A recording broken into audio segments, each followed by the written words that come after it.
Атмосферата е ненормална. Ако сега сме 19 и нешто часот, ние продолжуваме со третиот сведок, имаме уште 3 сведоци. Она што беше најава е дека сите ќе ги завршиме. Апсолутно не може да има ниту концентрација, ниту кај некој од обвинетите, ниту кај одбраната, верувам, ниту кај судот, ниту кај обвинителството, за да може со вакво темпо да се оди.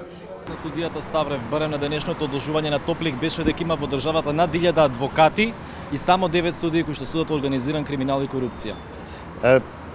Ако е тоа ставот на судијата Огнен, јас го прифаќам. Но ако 9 судии не можат да се усогласат за термините на обвинетите, кои што се во повеќе предмети, и за термините на судење, и ако тие не може да се усогласат и некој од тоа оделение ги завзема сите термини за сите други да не можат да функционираат, тоа е работа за организација на судот и на ова. А мене ми годи што сум избран меѓу тие 1000 кои што ги спомена, не се 1000, 2500 адвокати се, да бидам бранител во повеќе предмети.